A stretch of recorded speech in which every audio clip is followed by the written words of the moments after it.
Now we're ready to get started adding value and shading to our eye.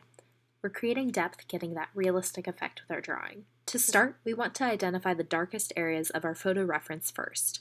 That's going to be the crease of the eyelid, the pupil, the center of the eye, and the eyelashes. Our lightest areas will be our highlights, one on the iris, the colored part of the eye, and a very small one in the tear duct. Since I'm right-handed, I'm going to be working across the page from left to right. This way my hand won't sit on top of anything that I just drew. If you're left-handed, you might want to work from right to left.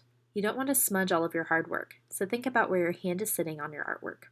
When we think about drawing the eye, we have to keep in mind that the eye is round. It sits back into the eye socket, so we only see a small part of it.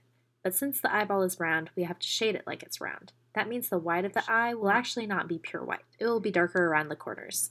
Especially in my reference here, the inner corner of the eye is very dark.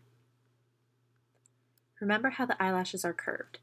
When we darken those here, we need to make sure they curl upward away from the eyelid.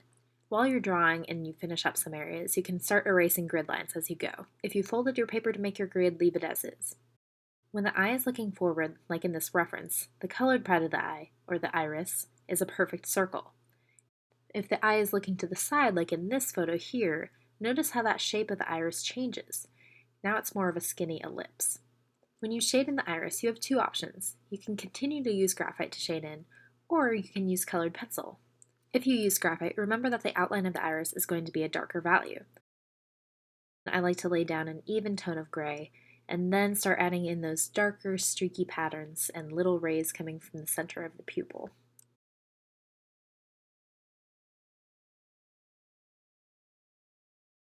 If you do this in colored pencil, the same thing applies. Here I drew the pupil first. I filled it in completely black, then I laid down a light layer of color on the whole iris. Remember that highlight, don't color over it. We want to leave it pure white. I start adding in little rays coming from that center pupil, then darken the outline of the iris. Keep layering and blending your colored pencil to get a range in values. Add in those interesting lines and patterns you can see if you look at an eye really close up. Have fun with it. If you want to make your iris an interesting color like purple or red, then go for it. You can make it whatever color you want. Remember those shading techniques that we did when we practiced our value scale. You can use those same things here, things like cross-hatching to get darker tones, layering, and doing small circles to get a really blended look. Don't take longer than 30 minutes to do this drawing, and when you are finished and you're happy with how it looks, then you can take a photo and submit it to Google Classroom.